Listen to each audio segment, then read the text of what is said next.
ఓం మహాగణాధిపతయే నమః. ఓం గురుభ్యో నమః. ఓం శ్రీమాత్రే నమః. పరమేశ్వర స్వరూపమైనటువంటి జ్యోతిష, వాస్తు మరియు ఇతర అనేకమైనటువంటి శాస్త్రములను మనకు అందించినటువంటి మహర్షులకి నమస్కారం. హయగ్రీవ హయగ్రీవ హయగ్రీవేతియో వదేత్తస్య నిస్సరతే వాణి జనుకన్యా ప్రవాహవత్. అరుణాం కరుణాతరంగితాక్షీం ధృతపాశాంకుశపుష్పబాణచాపాం అనిమాదిభిరావృతాం మయూకైః అహమిత్యేవ విభావయే భవానీం. శ్రీమాత్రే నమః. ప్రేక్షకులకి ఆ లలితాంబిక అమ్మవారి యొక్క అనుగ్రహం పరిపూర్ణంగా కలగాలని మనస్ఫూర్తిగా కోరుకుంటూ మనం ఈరోజు చెప్పుకోబోయే టాపిక్ ఏమిటి అంటే, మనము నిత్య జీవితంలో పడుతున్నటువంటి ఇబ్బందులు ఏవైతే ఉన్నాయో అది పూర్వజన్మ కర్మ వల్ల ఏర్పడుతూ ఉంటుంది. దీనికి గరుడ పురాణంలో ఒక జీవుడు పూర్వజన్మల్లో ఎటువంటి బ్యాడ్ కర్మ చేయడం వల్ల ఎటువంటివి అనుభవిస్తాడు అని చెప్పడం జరిగింది. అదేవిధంగా మనకి లలితా సహస్రనామాల్లో అనేకమైనటువంటి అంటే 1000 నామాల్లో ఒక్కొక్క నామము ఒక్కొక్క సంబంధించినటువంటి కర్మని దగ్ధం చేసి మీకు రిలీఫ్ని ఇస్తుంది. మీరు చేరుకోవాల్సిన గమ్యాన్ని చేరుకునేలాగా అమ్మవారు మిమ్మల్ని పట్టుకొని నడిపిస్తూ ఉంటుంది.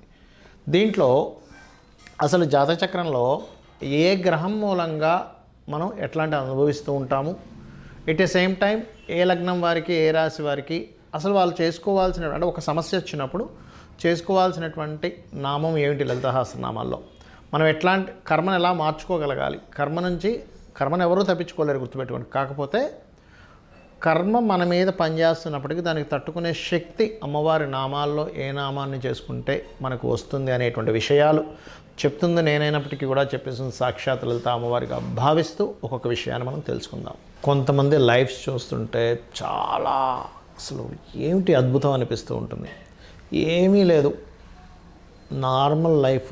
ఒక బస్సు ఎక్కి ఎక్కడికైనా వెళ్ళాలంటే బస్సులో వెళ్ళాలి, సొంత వాహనం కూడా లేదు, రెంటింట్లో ఉంటూ ఏదో అంతంత మాత్రంగా నెలలో ఒక ఫస్ట్ వీక్ మాత్రమే 4 డబ్బులు కనిపిస్తే మిగిలిన 3 వారాలు డబ్బులు వెతుక్కునేటువంటి పరిస్థితిలో ఉన్న వ్యక్తి కొన్ని వందల వేల కోట్లకి ఎందుకు అధిపతి అవుతాడు? దానికి గల పూర్వజన్మ కర్మ ఏమిటి? పూర్వజన్మలో ఎలాంటి పుణ్యం చేసి ఉంటాడు? లేకపోతే వాళ్ళ పర్సనల్ చాట్లో ఎటువంటి యోగం ఉంటుంది అనేది చూసుకున్నట్లయితే, ఫస్ట్ ఆఫ్ ఆల్ వీళ్ళు ఎవరికైనా చూడండి లాటరీ తగిలిందండి, అందుకే ఆ రోజు నుంచి ఆయన టైం మారిపోయింది అంటూ ఉంటారు. లేదా ఒక్కొక్కసారి వీళ్ళకి అనుకోకుండా అప్పటి వరకు ఏమీ లేనటువంటి వ్యక్తి సడన్గా కలెక్టర్, బాగా చదువుకొని గ్రూప్స్లో సెలెక్ట్ అయ్యి కలెక్టర్ అయిపోతాడు. అలా కూడా అవుతూ ఉంటాయి. మరి కొంతమందికి ఏమీ లేదు, ఒక చిన్న బిజినెస్ స్టార్ట్ చేశాడు, అంచెలంచెలుగా ఒక చిన్న టిఫిన్ బండి పెట్టుకున్నాడు. ఆయన ఒక్క 10,000 రూపాయలతో స్టార్ట్ చేశాడు. అలా అలా అంచెలంచెలుగా ఇప్పుడు సిటీలో ఒక 10 హోటల్స్ ఉన్నాయంటూ ఉంటారు. ఏం లేదండి, అసలు ఖాళీగా తిరిగేవాడు ఏదో రాజకీయ నాయకులతో అలా అలా తిరిగి లీడర్ అయిపోయి ఇప్పుడు సీఎం అయిపోయాడండి అంటూ ఉంటారు. ఏమిటి ఆ మిరాకిల్? ఎందుకు అట్లా జరుగుతుంది అంటే, ఇదంతా కూడా మనకి కర్మ విపాకం అనే గ్రంథం కానివ్వండి, గరుడ పురాణం కానివ్వండి, ఇవన్నీ ఏం చెప్తున్నాయంటే, మీరు ఏదో సాక్రిఫైస్, చాలా పెద్ద సాక్రిఫైస్ చేసి ఉంటారు.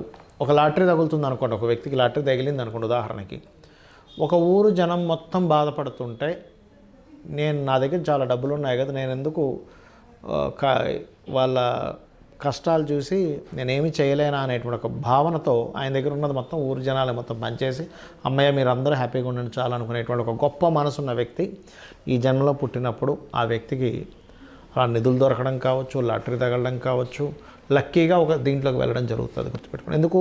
పాస్ట్ లైఫ్లో ఆ రకంగా సాక్రిఫై చేశాడు ఆయన. మనం ఏది ఇస్తే అదే వస్తుంది.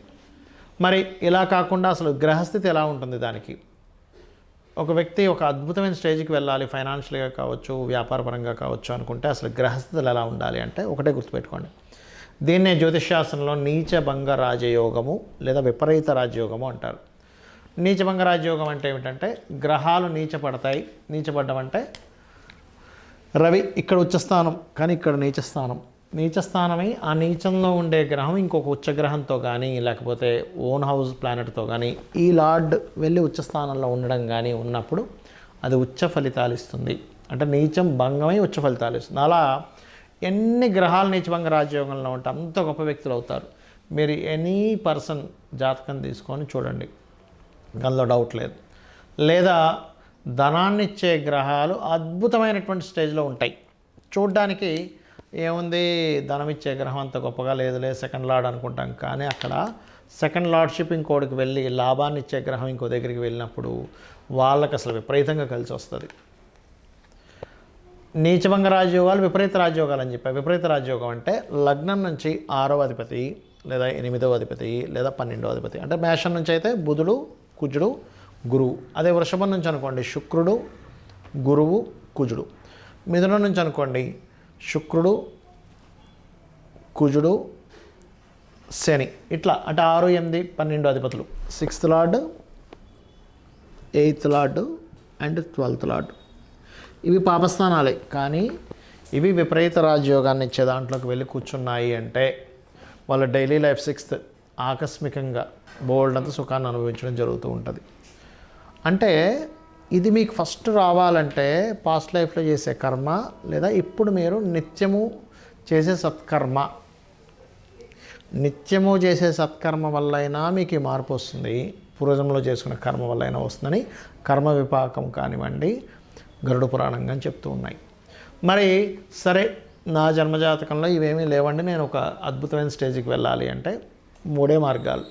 మీకు పూర్వజన్మ కర్మ దగ్ధం అవ్వకుండా ఎవ్వరూ తప్పించుకోలేరు. దగ్ధమయ్యేటువంటి మార్గాలు 3. ఒకటి, మొట్టమొదటిది మీరు లలిత చేసుకోవడమే. లలితా సహస్రనామాల్లో ఒక్క నామము అయినా కూడా, అంటే 1000 నామాల్లో ఒక్క నామానికి ఉన్నటువంటి శక్తి ఎలాంటిదంటే మీరు పూర్వజన్మల్లో ప్రారంధ కర్మలు అంటూ ఎన్నో జన్మల్లో చేసిన బ్యాడ్ కర్మాసన అన్నింటినీ దగ్ధం చేసుకుంటూ వచ్చేస్తుంది ఒక్క నామం. ఇంకేమైనా మిగిలి ఉన్నాయని అడుగుతుందట. రెండవది సూర్య నమస్కారాలు. మీరు సూర్య నమస్కారాలు రోజు చేసుకోగలిగితే మీ పూర్వజన్మ కర్మ దగ్ధం అవుతుంది. పూర్వజన్మ కర్మ దగ్ధం అయితే పుణ్యం మిగులుతుంది అక్కడ. 2 ఉంటే ఆ 2 బ్యాలెన్స్ చేసుకుంటూ మీ లైఫ్ని తీసుకెళ్తూ ఉంటాయి. 3వది, ఏదైనా ఆలయాలు ఉన్నాయి, శివాలయాలు ముఖ్యంగా పాడైపోయి వాటిని ఏదైనా మీరు ఉద్ధరించడం లేదా అక్కడికి వెళ్ళి ఏదైనా సేవ చేయడం. ధనం లేదు, ముందే ధనం లేదంటే నేను అక్కడేం ఉద్ధరిస్తాను అనుకుంటే అక్కడికి వెళ్ళి ఏదైనా సేవ చేయండి. కొన్ని ఆలయాలు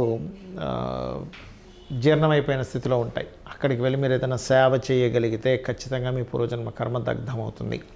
ఈ 3 మార్గాలు. ఇందులో ముఖ్యంగా మీ లైఫ్ సక్సెస్ఫుల్గా వెళ్ళాలి అంటే లలితా సహస్రనామాల్లో ఓం ఇంద్రగోప పరిక్షిప్త స్మరతోనాభజంగికాయే నమః అని నామస్మరణ చేయండి. అయితే ఇక్కడ ఈ విపరీత రాజయోగాలు కానివ్వండి, నీచభంగ రాజయోగాలు కానివ్వండి కొంతమందికి ఉన్నట్టు కనిపిస్తాయి కానీ ఫలించవు. ఎందుకు అంటే బికాజ్ ఆఫ్ బ్లాక్డ్ భాగ్యచక్ర అంటారు. అంటే ఒక భాగ్యం ఉంది కానీ లాక్ అయిపోయి ఉంది. మంచి కారు ఉంది, రోల్స్ రాయల్ కారు ఉంది, లేదా రేంజ్ రోవర్ కారు ఉంది, కీ లేదు. ఏం చేసుకుంటాం? కీయే లేదు దానికి కీ ఓపెన్ చేయాలి, ఇంకో కీ తయారు చేసుకోవాలి. కారు ఉంది కానీ పెట్రోల్ లేదు, ఏం చేస్తాం? అందులో పెట్రోల్ వేసుకుంటాం. కారు ఉంది కానీ పంచర్ అయింది, పంచర్ చేసుకుంటాం. అట్లాగే మీ దగ్గర ఒక యోగం ఉంటుంది కానీ ఆ యోగము ఫలకృతం అవ్వకుండా ఆగిపోయి ఉంటుంది సమ్టైమ్స్.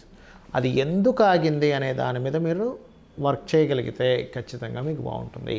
మీరు ఒకటే గుర్తుపెట్టుకోండి, ఎప్పుడు కూడా ఒక విషయం మీద మనకి ముందుకు వెళ్ళలేకపోతున్నామంటే ఆ పర్టికులర్ భావము, ఆ పర్టికులర్ గ్రహము యొక్క ప్రభావం ఉంది. చిన్న ఎగ్జాంపుల్ చెప్తాను. ఒక మనిషికి నీరసం వస్తుంది అనుకుందాం, కాసేపు బాగా నీరసంగా ఉంటున్నాడండి ఎప్పుడు అన్నప్పుడు డాక్టర్ గారు చెకప్ చేసి ప్లేట్లెట్స్ తగ్గాయా, గాలి అందట్లేదా, లేకపోతే బ్లడ్ తగ్గిందా, లేకపోతే ఇంకేమిటి అసలు వైటమిన్స్ తగ్గాయా, ఏ వైటమిన్స్ తగ్గాయి అని చెక్ చేసి పర్టికులర్ వైటమిన్స్ పెరగడానికి కొన్ని క్యాప్సూల్సో లేకపోతే కొన్ని ఇవి ఫుడ్డో మార్చుకోమని చెప్తారు.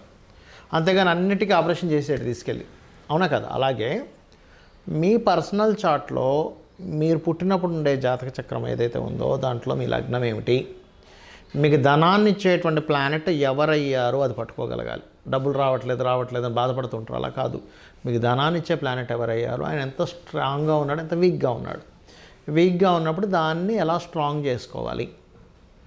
అలా కాదండి నేను ఏం మాట్లాడిన ఇబ్బంది వస్తుంది, అప్పుడు మీ కమ్యూనికేషన్ కారకుడు ఎక్కడున్నాడు, ఏమి సాధన చేస్తే మీ కమ్యూనికేషన్ స్కిల్స్ పెరుగుతాయి. ఇల్లు కొనుక్కోలేకపోతున్నాను, మీ పర్సనల్ చార్ట్లో 4th లార్డ్ ఎలా ఉన్నాడు, నేను సంతానం విషయంలో ఇబ్బందులు వస్తున్నాయి, మీ పంచమాధిపతి ఎలా ఉన్నాడు, డైలీ లైఫ్లో అనేక కష్టాలు అనుభవిస్తున్నాను, మీ షష్టమాధిపతి ఎలా ఉన్నాడు. బికాజ్ ఆఫ్ డైలీ లైఫ్ షష్టమాధిపతి. వివాహం అవ్వట్లేదు, లేకపోతే ఉద్యోగంలో సరిగ్గా లేదు, వ్యాపారంలో సరిగ్గా లేదు, లేనట్లయితే ఇంకా అనేకమైనటువంటి ఉంటాయి. వీటన్నిటికి ఒక్కొక్క దానికి ఒక్కొక్కరుగా పర్టికులర్గా ఒక్కొక్క విషయం ఉంటుంది అనేది ఫస్ట్ మీరు గుర్తుపెట్టుకోండి. అంతేగాని ఎంతసేపు ఏలినాటి శని వచ్చింది అందుకే నాకు ఇలా అయిపోయింది, కాలసర్ప దోషం ఉంది అందుకే ఇలా అయిపోయింది, నారాయణ బలి చేయించుకోవాలి లేకపోతే నా జీవితం అంతా ఇంతే, అది కాదు జీవితం అంటే. గుర్తుపెట్టుకోండి, ఎప్పుడు కూడా భగవంతుడు ఒక సిస్టమేటిక్గా తయారు చేశాడు.